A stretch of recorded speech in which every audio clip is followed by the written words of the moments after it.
Bien, buenas noches, bienvenidos y bienvenidas a su serie radiofónica Miradas Críticas, la situación en México. Regresamos después de 3 semanas de estar ausentes, no por vacaciones hubiéramos querido, pero pues se nos atravesó el Día Internacional del Detenido Desaparecido, un plantón y etcétera, otras actividades. Y bueno, pues un gusto estar de nuevo con ustedes y en esta ocasión, hoy martes 5 de septiembre de esta temporada 2023, les presentamos el programa eh, titulado, no le puse título a la escaleta, así que vamos ya saben, tradicionalmente son 4 bloques. El primer bloque, en el bloque de denuncia, hoy no va a ser propiamente una denuncia, va a ser una información con el tema primer aniversario, comida no bombas. Vamos a platicar de qué se trata esta iniciativa, de dónde surge, cuál es su raíz. The New Ayotzinapa Times, dice Mastro Giovanni, ese es el título del programa. Y en el bloque del comentario, pues Xóchitl Gálvez, la ficha de la derecha. En el bloque de La Voz de Fragua, este periódico independiente de la Organización de Lucha por la Emancipación Popular, tiene un artículo que es ¿Quién es Claudio X González? Una producción que nos ayuda Sonia Vega para realizarla. Y finalmente en el cuarto bloque, en el bloque de la entrevista, tendremos la participación de Federico Mastro Giovanni con el tema documentos de investigación obtenidos por el The New York Times, caso Ayotzinapa.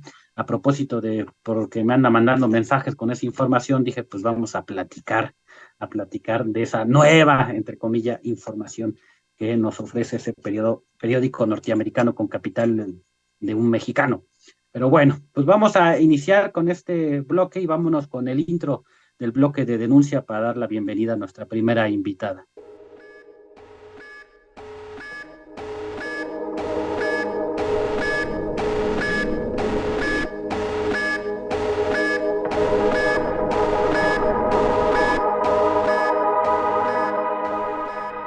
Bien, pues muy buenas noches, Solquín. Pues gracias por aceptar la invitación en esta noche lluviosa aquí en Ciudad de México. No sé en Querétaro cómo esté, pero pues muchas gracias. Hola Héctor, buenas noches, gracias por la invitación y tomarnos en cuenta aquí a Comida No Bombas. Acá no está lloviendo, qué rico que haya así, aquí hay sequía. Bueno, rico entre comillas, porque casi no llego al programa, no hice como 2 horas, ¿no? Pero bueno, sí, para la naturaleza, qué bueno. Y pues platícanos a la audiencia qué es esto de Comida No Bombas, que es el primer aniversario en Querétaro, pero hay antecedentes, hay otros colectivos en otros lugares. Platícanos, ¿qué es eso de Comida No Bombas? Y luego, ¿cuándo surge en Querétaro y por qué? Ok, bueno, Comida No Bombas es una iniciativa global que se dio cuando estaba la Guerra Fría entre Estados Unidos y Rusia. Y entonces, pues empezó ciertos grupos de personas que estaban en contra de la guerra, dijeron, bueno, pero ¿por qué si hay dinero para bombas, si hay dinero para la guerra y no hay para comida? Hay mucha gente que no tiene para comer. Entonces empezaron a hacer comedores comunitarios y se empezó a hacer a replicar en otras partes del mundo.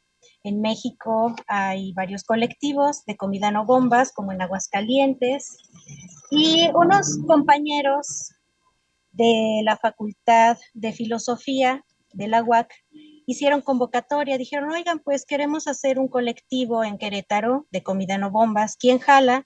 Y pues nos subamos varias personas, hay arquitectos, estudiantes, amas de casa, biólogos, hay gente que se dedica a la horticultura, compañeros panaderos que tienen tortillerías.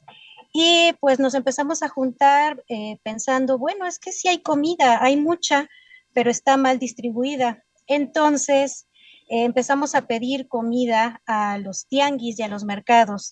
La verdura, la fruta que iban a tirar a la basura, se las pedimos, la empezamos a recuperar, cocinamos y nos salimos a las calles de la ciudad a repartir. Empezamos en el centro de la ciudad, en el Jardín Guerrero.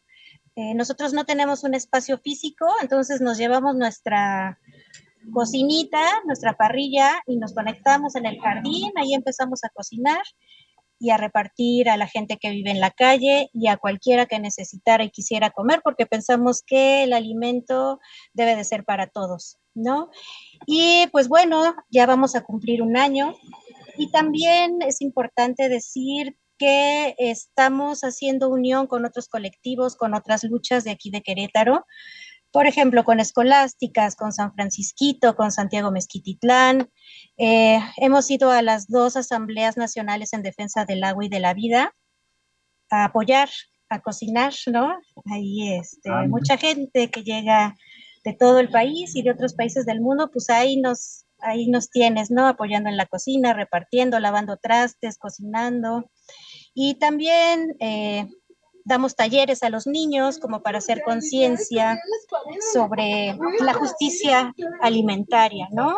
Empezar también a generar a fortalecer más bien lo que es la comida compartida, la comunalidad. Luego nos vamos, por ejemplo, a las vías del ferrocarril, acá en Querétaro, que hay muchos hermanos migrantes. Entonces nos metemos a las vías, ahí les repartimos comida, también hacemos eventos para juntar dinero para algunos compañeros que pueden tener enfermedades y es muy caro sus servicios médicos, pues juntamos, llevamos música, regalamos comida y tenemos muchas donaciones. Hay gente que no está activa, por ejemplo, cocinando, repartiendo, pero que siempre está presente. Nos donan panes, nos donan verduras, nos ayudan a hacer publicidad. Entonces, aunque activamente hemos de ser unos 20, en realidad hay gente que está en las periferias que siempre nos está apoyando. Y pues este 9 de septiembre cumplimos un año ya. Tratamos también de utilizar el menor dinero posible, porque creemos que también el dinero es parte del problema, ¿no? En la distribución de los alimentos. Entonces, todo lo hacemos con donaciones. Todo, con los mercados, con los tianguis, con lo que le sobra a la gente. Mañana tenemos vamos a hacer trueque de libros por comida. Entonces llegan a la Facultad de Ciencias Políticas y Sociales, que tenemos un compañero que estudia ahí, y pues tú llegas con tu arroz, tu avena, frijolitos, y te llevas un libro, ¿no? Y hay cosas muy buenas, y pues así, más o menos así ¿Cuándo va a ser trabajamos. el trueque? ¿El trueque? El trueque es mañana, de 8 de la Ya. mañana, ajá, de 8 de la mañana a 3 de la tarde, porque nuestro aniversario es el sábado 9 de septiembre. Vamos a hacer cocinada otra vez. Va a haber música porque tenemos compañeros que son músicos, entonces música en vivo, regalar comida. Y pues como nosotros no tenemos dinero, también estamos pidiéndole a la banda que llegue, que lleve un pulquito, un panecito, lo que quieran para que entre todos podamos hacer este gran festejo. Estamos muy emocionados y muy contentos con lo que hemos logrado, sobre todo generando redes de apoyo entre nosotros y con otros colectivos, que aquí en Querétaro hace mucha falta, tenemos mucha necesidad de unirnos por muchos temas. Uh-huh. Pues qué importante y pues felicidades en este primer aniversario. Ojalá que sean muchos años, pues por el esfuerzo de organización y de relacionarse con la sociedad, con el pueblo, con otras organizaciones, mercados, tianguis, centros comerciales, etcétera. Pues ya reconstruir tejido social es muy importante en este país, más en el estado de Querétaro, que un estado pues muy represor, aunque siempre en las escuelas de derechos humanos nunca llevan noticias de Querétaro, pero sí es un estado muy represor. Sí. Y bueno, pues qué bueno, pues felicidades, ya no alcanzamos a llevar libros, pero bueno, esperemos que haya otros trueques y llevarles ahí algunos libros de donación para que puedan Claro. también intercambiarlos por comida, ¿no? Sí, Pues sí, qué bueno. sí. Y pues para irnos despidiendo, Solquín, pues nada más danos un panorama un poquito breve de Querétaro para los que estamos en la Ciudad de México o en otros estados, porque luego sí Ok. nos escuchan de 8 o 9 estados. Pues Querétaro, ¿cómo está Querétaro? Pues miren, en apariencia, Querétaro es un estado que tiene una proyección donde hay mucha inversión, donde hay mucha prosperidad, mucha seguridad, pero la verdad es que no, tenemos casos de violencia y de corrupción muy, muy fuertes, tenemos mucho despojo de tierras, de agua. Hace un par de días Los policías mataron a un chico que se llama Ariel. Los medios de comunicación tapan todas las noticias porque están coludidas con el gobierno, obviamente, están vendidos. Sí hay algunos medios de comunicación más libres que toman estas noticias y las sacan a la luz, pero en realidad el trabajo lo estamos haciendo los ciudadanos, ¿no? Porque se tapa mucho. Aquí se dice que no pasa nada y la verdad es que hay muchas violaciones a los derechos humanos, hay mucha violencia, hay muchísima represión. De hecho, muchos de los de Comida No Bombas ya nos conocíamos desde antes, Ya. cuando el 10 de junio del año pasado nos mandaron a los granaderos porque estábamos afuera de la CEA Mm. reclamando por el agua, el derecho del agua en en Santiago Mezquititlán, Amealco, les están quitando el agua, entubando, hay mucha violencia, entonces fuimos a manifestarnos y ahí nos reprimieron de una manera muy fuerte, encarcelaron a 3 compañeros, los desaparecieron y a partir de ahí nos dimos cuenta que estamos en la misma lucha muchos, ¿no? Entonces ahorita cada vez más nos estamos juntando con otros colectivos, haciendo amistad, haciendo apoyo. No tenemos mucho conocimiento a veces que cómo hacer el acompañamiento, pero físicamente vamos, si tienen que ir a las fiscalías, si necesita alguien dinero para abogados o para salud, pues ahí estamos también, si hay que cocinar, ahí estamos, o sea, hacemos lo que podemos con lo que tenemos y pues sí está complicada la situación. En Querétaro, pero también habemos muchas personas que ya estamos hartas de tanta corrupción, de tanta violencia, de que sea un Estado tan represor en todos los aspectos, en la cultura, en la economía, en el trabajo, en la seguridad, en la discriminación. A los compañeros indígenas aquí en el centro los quitan, no los dejan trabajar, les quitan su mercancía, los golpean, pero los semáforos tienen una muñequita Lele, ¿no? Y la presumen en todo el mundo y en Ujú. realidad aquí, pues los tratan Hasta en los los semáforos compañeros, tienen la imagen, ¿no? así es. Entonces sí es una situación complicada, por eso también agradecemos que nos den este espacio para que escuchen también lo que está pasando aquí en Querétaro.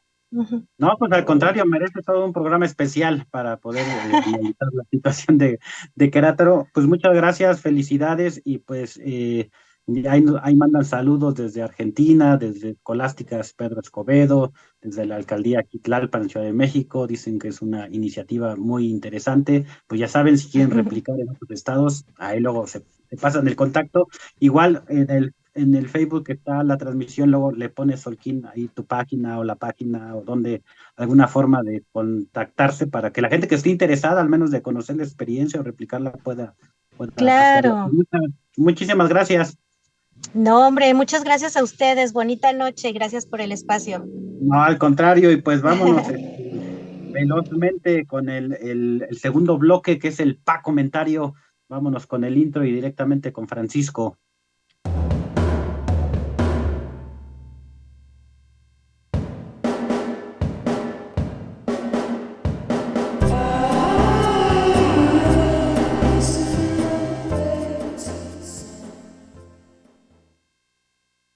Muchísimas gracias, Héctor. Pues efectivamente el comentario de hoy es Xóchitl Gálvez, la ficha de la derecha. Esta semana nos tocó ver a la candidata ungida por la ultraderecha a la presidencia de México, Xóchitl Gálvez. Dicha figura política ha iniciado ya su candidatura electoral, también mal mimetizada con el eufemístico nombre de coordinadora del Frente Amplio por México. Es decir, ya es la candidata opositora sin ser la candidata.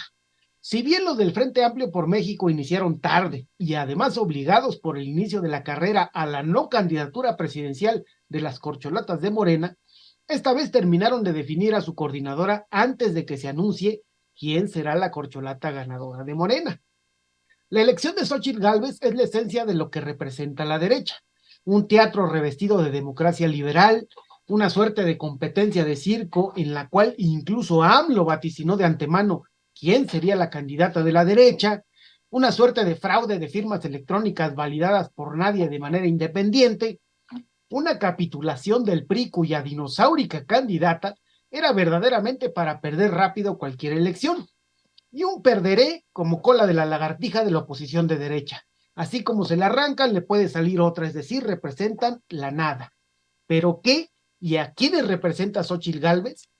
Más allá de ser una burda copia con género cambiado del populismo de derecha que encarnó el ranchero gerente Vicente Fox en el año 2000, con un estilo populachero altisonante como para caer en gracia a quienes están descontentos con la socialdemocracia en el poder que representa AMLO.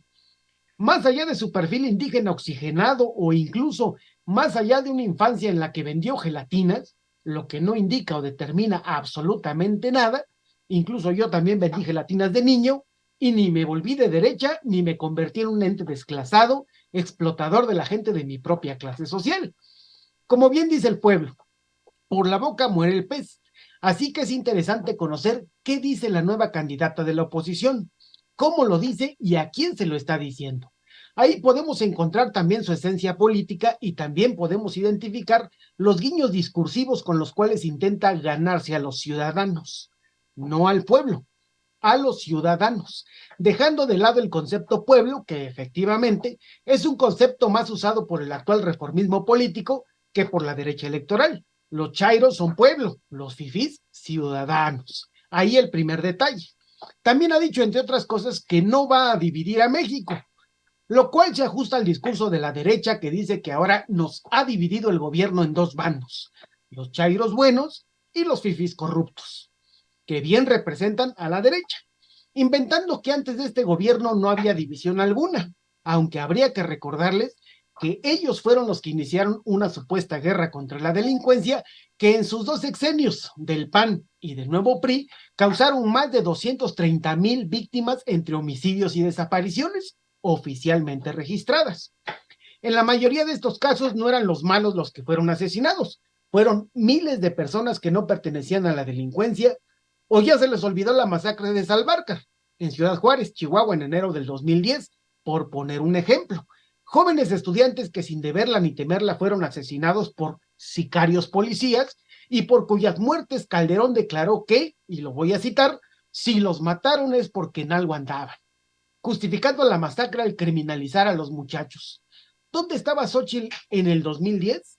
Luchando por la justicia, denunciando lo que estaba mal en el gobierno, vendiendo gelatinas, o buscando el hueso en el estado de Hidalgo a nombre del PAN, es decir, cubierta por las siglas del partido de la ultraderecha, que hasta la fecha justifica como necesarias las cientos de miles de muertes y que además Xóchitl propone de ganar la presidencia la mano firme, es decir, la vuelta a las masacres de Salvarcar, los casos como el de los 43 estudiantes desaparecidos de Ayotzinapa. La mano dura que además es cobarde, ya que construye verdades históricas para echarle la culpa a su mano siniestra, a su creación generalizada en nuestro país, el paramilitarismo, que aún hoy anda suelto defendiendo los intereses económicos, legales e ilegales, léase aquí narco, de los empresarios que están bien representados en la derecha panista y priista, y sí, también en algunos representantes de Morena. Riquezas malavidas de los empresarios, ayer amigos de Calderón, hoy amigos de Morena y el próximo año de la corcholata que gane. Tampoco hay que negar lo evidente. Y como lo dice el último informe del Grupo Interdisciplinario de Expertos Independientes, lo voy a citar nuevamente, la organización criminal está integrada por personas y aparatos institucionales que se desviaron de la legalidad para desaparecer a los estudiantes, para lesionar y agredir a los estudiantes de Ayotzinapa. Personas y aparatos institucionales que son aún hoy una organización criminal, que añadimos nosotros, es en la defensa de la política económica neoliberal y del capitalismo como sistema, cometió y comete graves violaciones a los derechos humanos, crímenes que aún hoy se mantienen en la impunidad. Organización criminal que también generalizó la estrategia paramilitar y mantiene en la impunidad a su creador. El proceso de militarización de la vida social que hasta hoy, lamentablemente, hasta los de Morena sin argumento sólido alguno defienden. Y así podemos revisar lo que dice la candidata de la derecha. También dice que no va a engañar ni a manipular a la gente, aunque al decirlo ya lo está haciendo. Mejor que denuncie públicamente la política del PAN y el PRI de los 2 sexenios anteriores y a lo mejor algo le creemos. Todo lo demás que dice es de dientes para afuera. Incluso dice que celebra que los programas sociales sean constitucionales, pues claro, decir lo contrario sería suicidio político. Pero lo que sí quiere que regrese es la privatización de la educación, que regresen las estancias infantiles a manos privadas. Discúlpenme, pero no quiere mencionar que esa política permitió la tragedia del ABC en junio del 2009 en Hermosillo, Sonora. 49 infantes murieron calcinados y los responsables, familiares, por cierto, de Calderón, hasta la fecha se han mantenido en la impunidad. Discúlpenme, pero a la derecha no hay que creerle ni un tantito, que en cuanto toma el poder, asesina. Nada más veamos la campaña que ha querido generar en contra de los libros de texto gratuito, que acusa infectarán a la infancia del virus del comunismo. La derecha siempre apela y exacerba la ignorancia y el miedo para posicionarse políticamente, aunque eso signifique decir las cosas más absurdas, incoherentes e incluso contradictorias. Xóchitl es incluso una feminista que dice que busca destruir el patriarcado, pero no dice que está profundamente en contra del derecho humano de las mujeres a decidir sobre su propio cuerpo. Xóchitl es una fiel representante del neoliberalismo que en el discurso está de acuerdo con la educación de calidad para todos, siempre y cuando no sea un derecho humano, es decir, no una educación con carácter gratuito, sino que sea una mercancía solo para una élite, para quienes pueden pagarla. Sus hijos, no para los hijos del pueblo. A esos hay que darles unas cuantas becas, pero están mejor viviendo en la ignorancia. Así votarán por la derecha, ya que los hijos del pueblo, libres e instruidos, también, como en el discurso de sus campañas de miedo pasadas, cuando incluso cometieron fraudes para ganar, los hijos del pueblo son un peligro para México, donde México solo incluye a los empresarios, a sus representantes a la derecha y ahora a su candidata Xóchitl Gálvez. Así que, como lo decimos en cada época electoral, votes o no votes, organízate, que no organizarte es jugar el juego de la derecha, ya que está puesta a mantenernos más ignorantes y paralizados de miedo, incluso para decir en voz alta que tenemos derechos, y que no importa si es la derecha troglodita o la izquierda terciopelo, estos derechos deben ser respetados. Votar o no hacerlo es elegir que otros decidan por ti. Organizarte para conquistar los derechos humanos que el neoliberalismo hizo retroceder y que el gobierno actual mantiene en pausa, esa sí es tu elección. Así que vota por la organización independiente y juntos conquistemos el espacio, el ejercicio pleno y concreto de los derechos humanos para todos. Y claro, participa con nosotros en esta lucha. Muchas gracias, Héctor.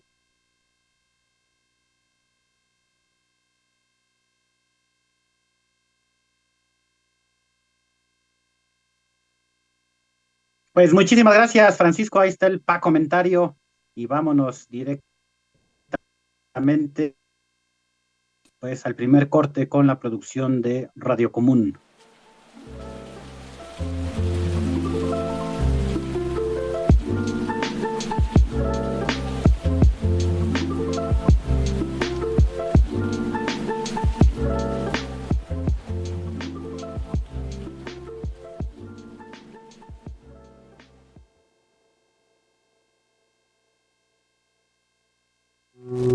Estás escuchando Radio Común. Estás escuchando Radio Común. Radio Común. Radiocomún.mx. Aquí desde el bolso de Tomás Ajusco. Estás escuchando. Sonidazo. Estás escuchando aquí, sintonizando Radio Común. Te lo manda un saludo para la Juanita. Radio Común, sí, cómo no. Hoy me desperté mancha pedazo.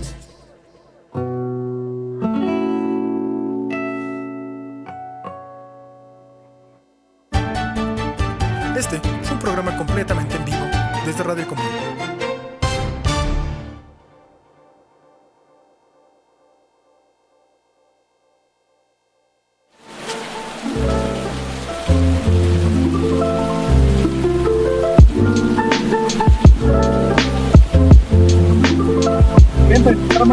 Ya estamos de regreso en este programa de Miradas Críticas, la situación de México. Ya vamos casi a la mitad del programa y vámonos con el bloque de La Voz de Fragua, este periódico independiente. Es un periódico que no es de Carlos Slim como el otro, no es tampoco de Azcárraga, ¿no? O de esa que hace pasteles, que ya no me recuerdo quién es. Y bueno, vámonos a este tema que se titula ¿Quién es Claudio X González? Una producción de Cherry TV.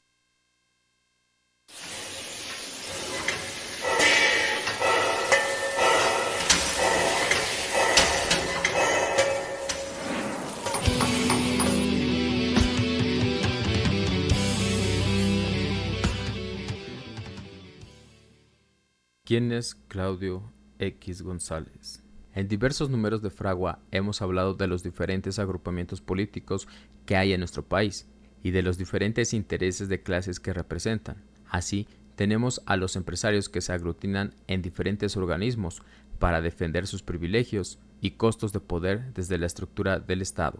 Para ello, se valen de los políticos más reaccionarios y corruptos, quienes acatan sus órdenes. También de las supuestas asociaciones civiles que se utilizan para conservar, incrementar e imponer su poder político, económico y social para seguir explotando y robando al pueblo trabajador y que siga prevaleciendo la ideología burguesa. Cuando llega alguien al gobierno que de cierta forma amenaza sus intereses, que les cobra impuestos o no los deja robar tanto como ellos quisieran, deciden defenderse como gatos boca arriba y echan mano de sus mejores estrategias para seguir conservando su poder utilizando todo el tipo de formas legales e ilegales. En esta ocasión hablaremos del enemigo público número 1 de López Obrador y de todo el pueblo trabajador, quien destila odio hacia los movimientos populares y todo aquello que amenace el poder económico e ideológico del capitalismo neoliberal. Nos referimos a Claudio Javier González Guajardo, empresario y abogado, fundador de varias asociaciones hechas con el objetivo de apuntalar a quien mejor sirva y administre sus intereses. Por ejemplo, en las elecciones del 2024 participará como Mexicanos contra la Corrupción y la Impunidad, Mexicanos Primero, Bécalos y como fundador y expresidente de Fundación Televisa. El que hoy se proclama como defensor de la democracia y contra la tiránica dictadura obradorista no dice abiertamente su carácter ruin, pues en esencia su interés es seguir sosteniendo las relaciones capitalistas de producción, además de ser un actor político importante en sucesos como la aprobación de la reforma educativa en el sexenio de Peña Nieto. Ha gozado de impunidad por sus ataques contra el movimiento magisterial que lo llevaron a llamar a los profesores pinches delincuentes y presionó para que se fueran reprimidos y encarcelados varios dirigentes sindicales, sin olvidar que financió a Carlos Loret de Mola para dar a conocer el documental de Panzazo, mismo que intentaba dar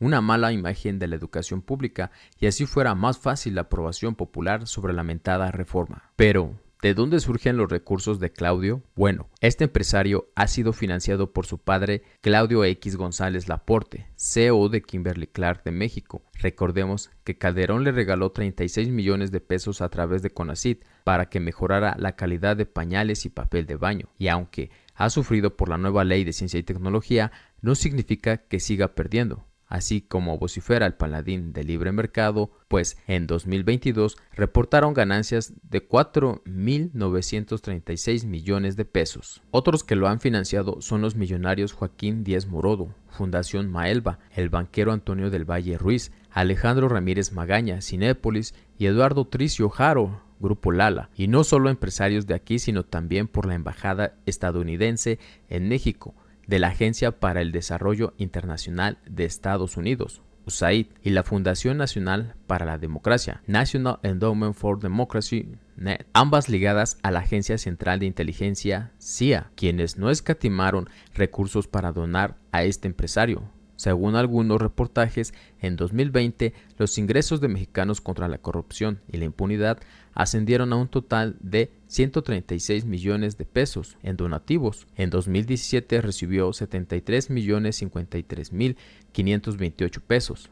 En 2018, 60.856.296 pesos. Y en 2019, primer año del gobierno de López Obrador, la cantidad fue de 73.990.482 pesos. Y aunque estos donativos han ido disminuyendo, no debemos perder de vista que estos agrupamientos de empresarios tienen bien claro su objetivo: poseer el poder político y económico desde el Estado por medio de los partidos políticos que estén subordinados a ellos y perpetuar la explotación hacia el trabajador. Nosotros como pueblo trabajador también debemos tener claro nuestros objetivos y tareas históricas. Por eso es necesario aglutinar las luchas y el descontento que genera el capitalismo, que nos oprime de una u otra forma a toda la clase proletaria, porque sabemos que si estos empresarios hoy chillan por lo perdido de sus latrocinios, hay otros burgueses que siguen incrementando su fortuna, como Kimberly Clark, porque poseen los grandes medios de producción. Debemos ser conscientes de que ellos tienen bien claro su objetivo, mantener el poder económico y político. Por eso, nosotros de forma organizada y consciente debemos luchar por arrebatar los grandes medios de producción, origen del poder económico y político, para que pase a manos del pueblo trabajador, para así tener el control de los sectores estratégicos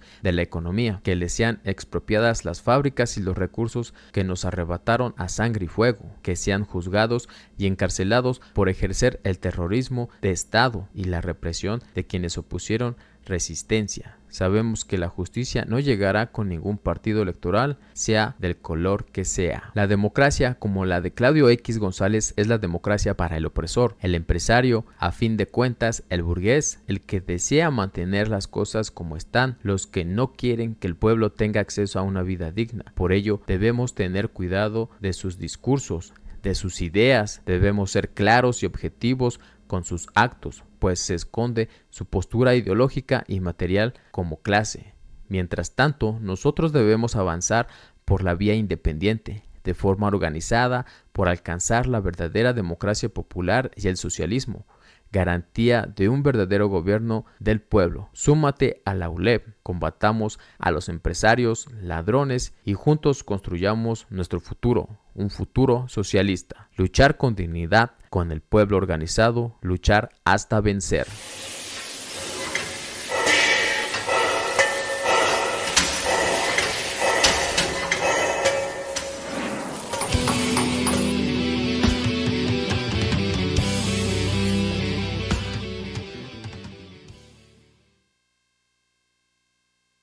Bien, pues ya estamos de regreso en este programa de Miradas Críticas. Vamos a mandar saludos hasta Oaxaca, ahí a los compañeros de la UNDESI, también a Puebla, a Torreón, Coahuila, aquí al Estado de México, en Ciudad de México, en varias alcaldías que nos están escuchando o que nos están viendo. Recuerden que transmitimos a través de Facebook y a través de YouTube y pues se queda ahí grabado el programa. También se pueden quedar ahí los comentarios o quieren hacer comentarios posteriores.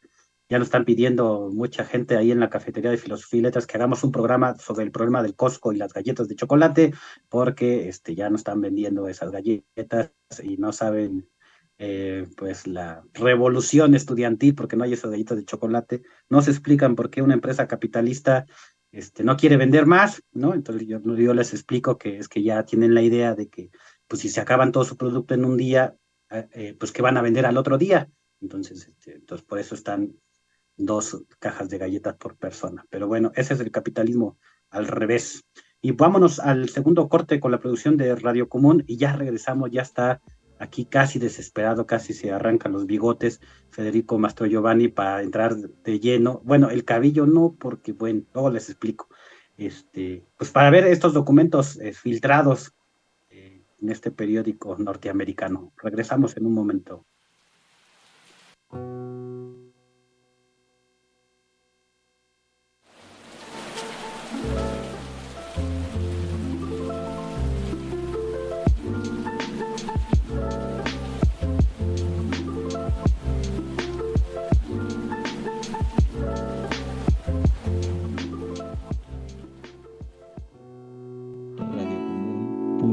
MX.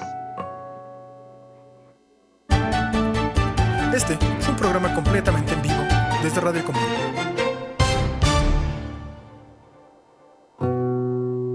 Estás escuchando Radio Común.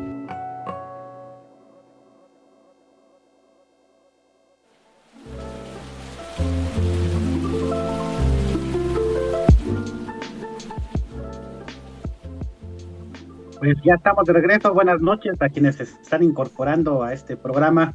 Vámonos directamente al intro de la entrevista y vamos a presentar posteriormente a nuestro invitado.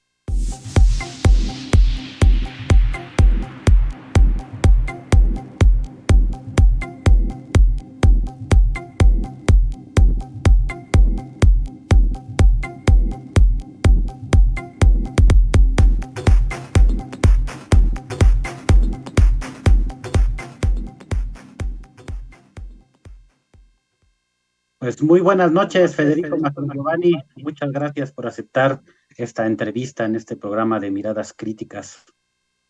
Buenas noches, Héctor. Buenas noches, Francisco, a los demás que están escuchando. Muy buenas noches y gracias por la invitación, como siempre.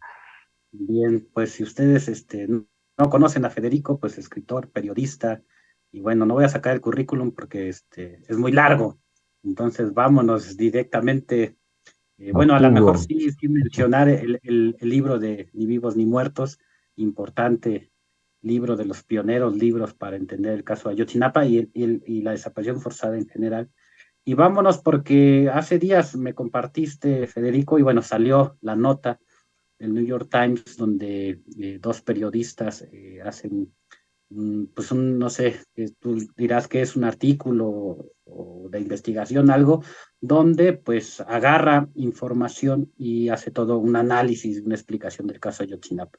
Pero para la propia audiencia que no ha tenido acceso, pues platícanos dónde salió esa Pues noticia, en qué... sí, eh, es por lo que yo entiendo, al parecer es la primera entrega de una serie, Héctor. Se llama Es una revelación, miles de mensajes de texto dan nuevas pistas del caso Ayotzinapa. Como dijiste, sale en el New York Times en inglés y en español.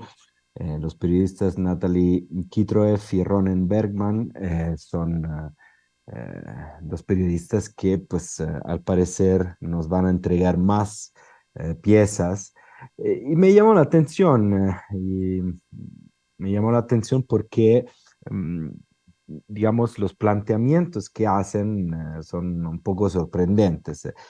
Hablan de 23.000 mensajes que no queda muy claro de dónde se filtraron, aunque luego hay toda una parte en la cual se menciona al ex fiscal de Ayotzinapa, si se acuerdan, que renunció justo hace un año, Marc Gómez, y lo mencionan en varios puntos, también diciendo que escapó a los Estados Unidos, estas palabras usan ellos, para protegerse, pues no se entiende bien en la pieza. Pero me parece interesante y sorprendente, como te digo, por esa razón te lo mandé, porque siempre te mando cosas luego, porque hacen un planteamiento que yo pensé que ya, digamos, había sido de alguna manera superado por los hechos, ¿no? Tú y yo hemos hablado en muchas ocasiones también en foros públicos del tema también de lo que decía Paco hace unos momentos, la participación de los aparatos del Estado en la práctica de las desapariciones de personas y desapariciones forzadas de personas. Y entonces, después de 9 años, mm, me parecía también bastante claro, sobre todo digamos, la relación de fuerzas. Eso es lo que me llamó la atención. Antes de todo comentario, el planteamiento que hacen es que el cártel de los Guerreros Unidos sería prácticamente una organización criminal. Ahora estoy parafraseando, no es literalmente lo que ellos dicen, que, digamos, más poderosa que cualquier otra institución de seguridad del Estado mexicano. Y esto es un planteamiento que francamente, si se acuerdan, fue lo primero que se dijo en 2014. Pocos días después ya se empezó a difundir esta narración, ¿no? Que el narco todopoderoso, ya nos regresamos a 2011, a 2013, y después, obviamente, a 2014, la narración que explicaba los hechos de Iguala de esta manera, o sea, que los narcos todopoderosos se adueñan de las instituciones del Estado y mandan para obtener resultados que pues no se entiende bien cuáles son, y, y además pues se explica una vez más la historia de que así equivocaron pensando que los estudiantes de la normal de Ayotzinapa eran adversarios o enemigos de un cartel rival y pues la crueldad y la hazaña derivan de su propia maldad, porque por supuesto si son dentro de esa narración mítica de los cárteles, si son narcos, son extremadamente cínicos y extremadamente violentos, entonces por eso se explica.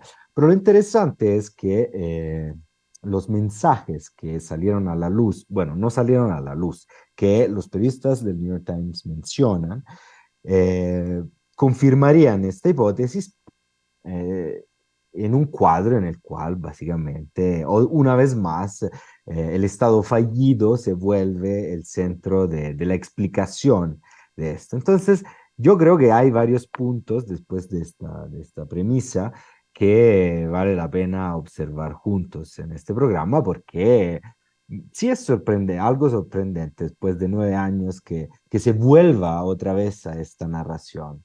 No sé qué opinas tú, Héctor. Sí, siempre nosotros decimos que hay que pensar mal, ¿no? De entrada, y por qué en ese periódico norteamericano, independientemente si haya sido una filtración del fiscal o no, sí, eso ya no está en la especulación, ¿no? Si es la venganza del fiscal, pero pues sí, lo que tú sí dices es muy importante porque eh, eh, una versión muy famoso lo había apuntalado, ¿no? Que en realidad el gobierno, el Estado son empleados de los narcos, ¿no? Así, para pronto, son sus empleados y quienes realmente mandan son los narcos y mandan al comandante de la zona militar y mandan al del el CISEN y mandan a inteligencia militar y mandan a gobernación, etcétera. O sea, a todo mundo mandan, ¿no? Y son ellos los que realmente por ese interés económico y traslado y trasiego de drogas, pues dominan al Estado, ¿no? Y Sí, bueno, de desgraciadamente hecho ellos lo coincide con dicen. la... ¿Eh? Perdón. No, perdón por interrumpirte. Que quería decir que utilizan precisamente esas palabras. Eso es lo increíble. O sea, dicen que son sus empleados. Lo dicen. Pues sí, en esa lógica empresarial, ¿no? O sea, dicen, pues sí, o sea, aceptan que los narcos son empresarios, aunque sean ilegales, pero son empresarios y tienen empleados, punto, ¿no? Y así, no importa de qué nivel de gobierno. Pero sí, ¿por qué apuntalar o volver o tratar de apuntalar esta versión que ya había, tú lo dices bien, pues entre comillas superado, ¿no? De un narcoestado, porque en este momento es periodo electoral, también hay que decirlo. El mismo Obrador habla de un narcoestado, que según él ya no hay narcoestado, pero él habla de un pasado donde sí había narcoestado, viene esta versión, esta explicación. Pensando mal, ¿por qué? ¿Por qué ahora quieren apuntalar eso? Y también el silencio de las autoridades, ¿no? Yo que hasta sepa, hasta el día de hoy, Encinas o la Comisión de la Verdad no se han pronunciado absolutamente para nada, ¿no? Sí.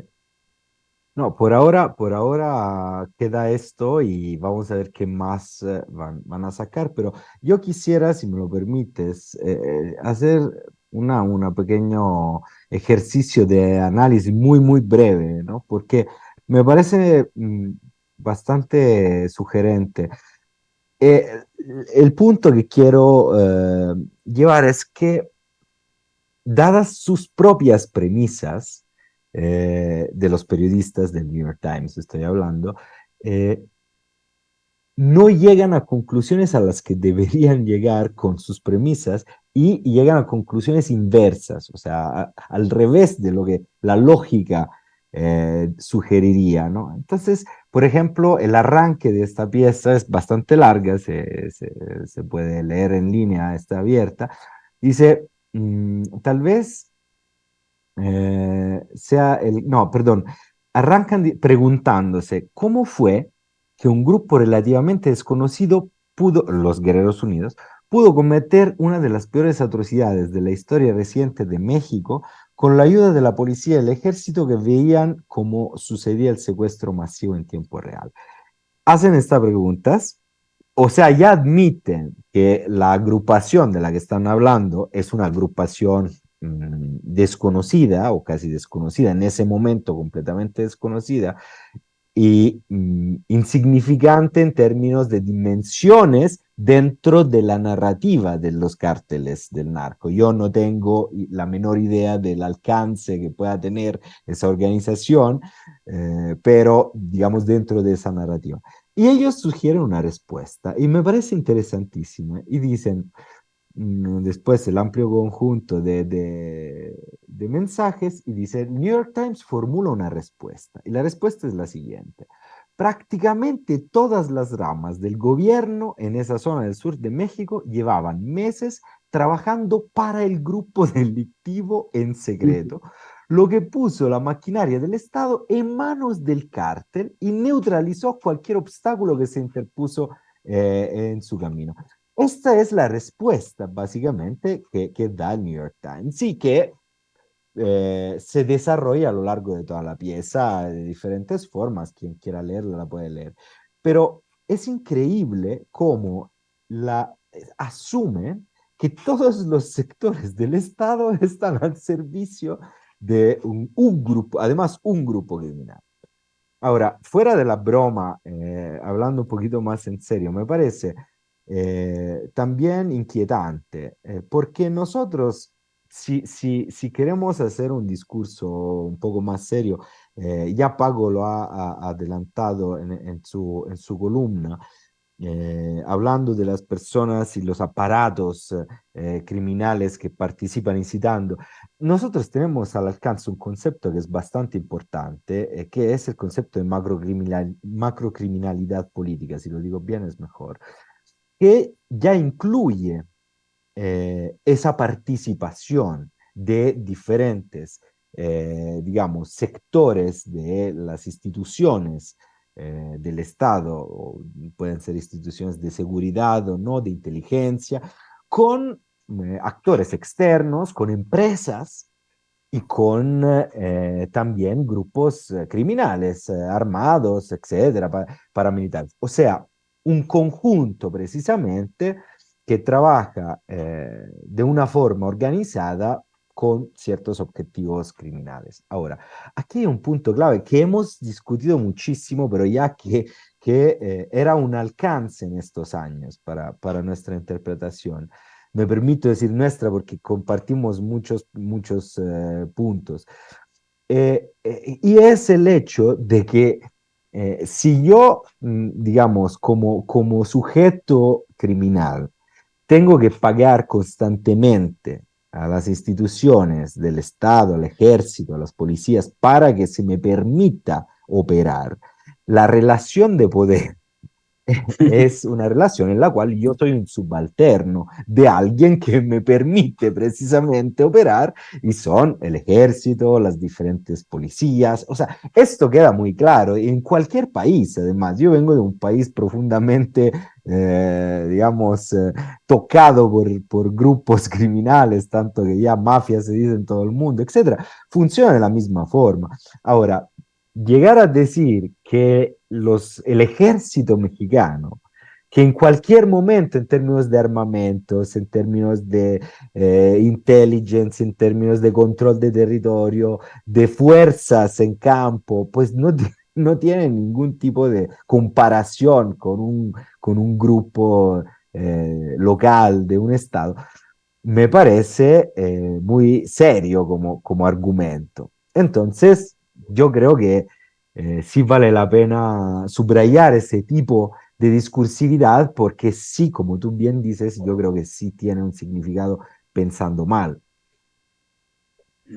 Sí, y a lo mejor ya buscando ya conceptualmente dar una explicación. Luego tenemos que hablar lo de macrocriminalidad política, porque todavía no lo logro entender al 100%, pero bueno, eso sería como un paréntesis. Pero yo me acuerdo de este teórico argentino donde habla, por ejemplo, del Estado terrorista y sus características, ¿no? En Argentina. Y luego el otro gran concepto del terrorismo de Estado, ¿no?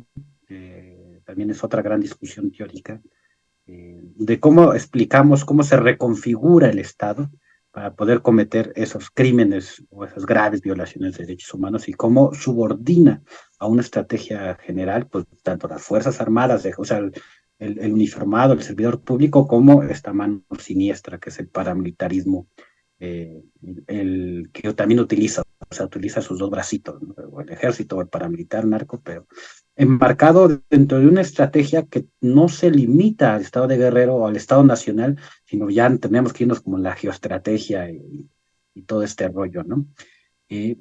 No será ya, volviendo pensando mal, que quieren apuntalar nuevamente, si hay un Estado fallido en México, si hay zonas donde no controla el Estado y controlan los grupos criminales, pues ¿qué se necesita hacer dentro de esta lógica norteamericana para recuperar esos territorios, paz, tranquilidad, seguridad? No sé, a lo mejor le están vendiendo a Ebrard, a alguien más, otra nueva guerra contra el narco, no sé, pensando mal, pero el silencio de las autoridades, Mastro Giovanni, por qué ese Yo, silencio ante a esto que supuestamente es como 3,000 y viene más, y además es información que ha de tener encinas, porque si el fiscal se los filtró a los gringos, pues es información que ya tienen, ¿no? sí, yo siento que no sé, porque la verdad no me aviento un clavado de este tipo para adivinar las razones de un silencio, pero digamos, siento que puede ser más prudente no contestar de inmediato o no contestar de plano, eh, sin saber efectivamente bien qué se ha filtrado y qué tipo eh, de discurso se va a construir. A lo mejor pues están esperando todas las entregas de este, no sé si llamarlo reportaje, porque hay mucho en realidad de pues reflexión a partir, digamos, deducciones, pero como si fueran silogismos equivocados, ¿no? Además Falaces. hago una pregunta que ya trae la respuesta, ¿no? O sea, pregunto, pero ya estoy Exacto, apuntando ciertas exacto. ideas y me Pero respondo reafirmando lo que cuestioné, que en realidad no me cuestioné nunca, ¿no? exacto, y de hecho, si tú te lo lees hasta el final, pues en realidad el argumento que debería sustentar toda esa acusación poco a poco se va esfumando a lo largo de la pieza.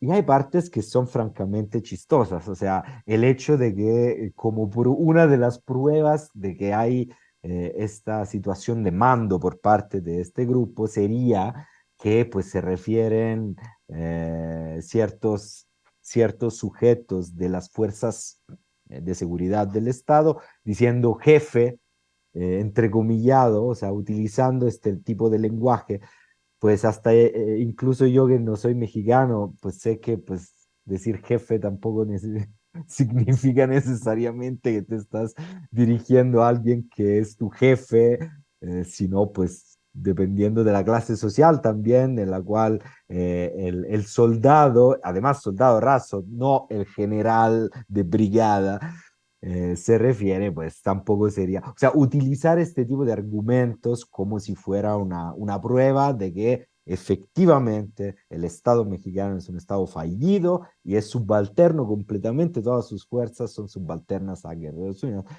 Francamente me parece un poco débil como argumento. Y pues ahí otra vez, si hubiera, digamos, argumentos más fuertes, probablemente se usarían. Si se están utilizando estos argumentos, algunos bastante débiles, pues es que son lo que hay.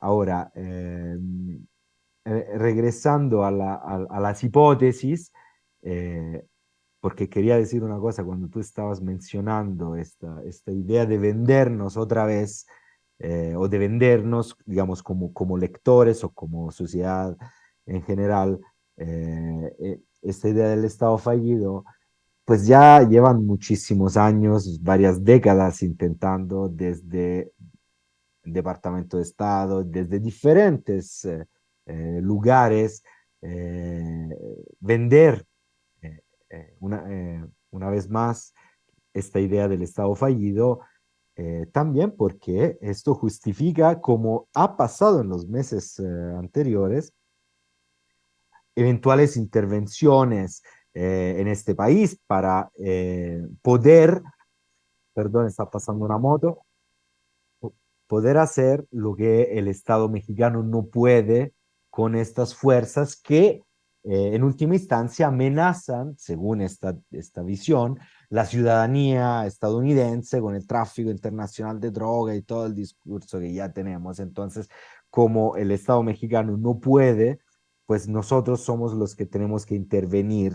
Y esto se ha ido repitiendo y repitiendo y repitiendo a lo largo de los años. Entonces, no sé si es un intento más de este tipo, pero me parece que sí es importante mantenernos atentos porque cuando cambia y cuando va variando la discursividad y la narración, algo está pasando. Entonces, yo creo que siempre es una buena costumbre leer también lo que escribe el enemigo, lo que escribe el adversario, y en el momento en lo que lo escribe, como tú bien dices, también se acercan fechas calientes, pues meses calientes. Entonces, creo que es bueno mantenernos atentos.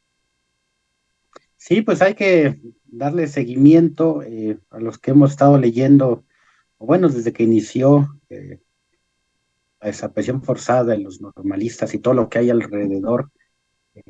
A veces también reconocer, ¿no? Decir a la audiencia que hay, pues, narrativas, ahora le llaman, que generan confusión, o son confusas porque tienen una intencionalidad. Y desgraciadamente, pues el Estado mexicano no ha cumplido con su promesa de verdad y de justicia a los normalistas. O sea, si hubiera cumplido con esa promesa, con ese, pues no hubiera, esto sería intrascendente, sería irrelevante, ¿no? O sea, nadie especularía con eso. Lo que sí es que pues hay altos funcionarios involucrados, no solamente en la desaparición forzada, sino en la desaparición de la investigación, en la desaparición de la verdad, en la desaparición de la justicia, y pues mantener en impunidad este caso es lo que pues también alimenta que pues cada cierto tiempo a alguien se le ocurra o retome o saque otros miles de mensajes o de etcétera y vuelva otra vez volvamos a puntos que ya, como decías, habíamos superado. Y pues esa es la situación, la audiencia ya está ahí en las redes, ya ese artículo que pues, es público, lo pueden leer, bajar, comentar, etcétera, y no es algo que tengamos premicia o algo oculto, ¿no? Y pues decirle a la audiencia que pues hay que leer muy atentamente, hay que leer, hay que esperar la respuesta del gobierno, también el silencio dice mucho, y también pues esta necesidad de seguir con la exigencia de la presentación con vida de todos los detenidos desaparecidos o víctimas de desaparición forzada debe que mantenerse con mucha fuerza, no importa que sean gobiernos de derecha o de izquierda, debemos que mantener la exigencia, y pues si no quieren, pues para que son gobierno, ¿no? Y pues ya para irnos despedidos, Federico, pues te dejo la No, última un reflexión. último comentario, que porque estaba en los apuntes y sí es un punto muy serio que tiene que ver con lo que acabas de decir. Por supuesto que en la pieza dan por sentado y lo dicen el asesinato masivo de los 43 normalistas, otra vez, una vez más, ignorando el hecho de que se tiene que seguir hablando de desaparición forzada de los 43 estudiantes, porque pues hasta la fecha no se ha comprobado que hayan sido asesinados, no están sus cuerpos, no están sus restos documentados. Entonces, eso también, o sea, utilizar este tipo de lenguaje, como justamente tú bien dices, es muy político también. Entonces, eh, es un error bastante indicativo el hecho de que afirmen que pues de plano ellos han sido asesinados, los 43, pues si tienen pruebas de ello, deberían decirnos dónde están, porque no las mencionan. Y simplemente lo dan por sentado, precisamente como hicieron los varios Murillo Karam, etcétera, durante los primeros tiempos después de la desaparición forzada de los 43. Ese es todo lo que quería agregar, que me parece en línea con lo que tú estás diciendo. Pues muchísimas gracias, Federico Mastrogiovanni. Pues un placer tenerte aquí, aunque sea en línea a través del Zoom. y pues vamos a seguir cuando se pueda tocando este y otros temas. Agradecerle a la audiencia. Hay muchos comentarios en las redes sociales, pero por más que le dije a mis vecinos que no se conectaran a internet, pues siguen conectándose, entonces tengo muchas fallas de internet, ya no pude leer todos los últimos comentarios en las redes, pero pues mándenos sus comentarios, observaciones, críticas, lo que ustedes sean, y pues si todo sale bien, nos vemos el próximo martes a las 9 de la noche en el programa Miradas Críticas de la Situación en México. Mandamos muchos saludos a nuestros compañeros también de Guatemala que nos están escuchando en un proceso sumamente interesante. Ya los tuvimos aquí previo a las elecciones, pero va a ser bueno poder platicar con ellos ahora en esta nueva coyuntura ahí del país hermano. Y pues muy buenas noches y gracias a la producción de Radio Común y nos vemos el próximo martes.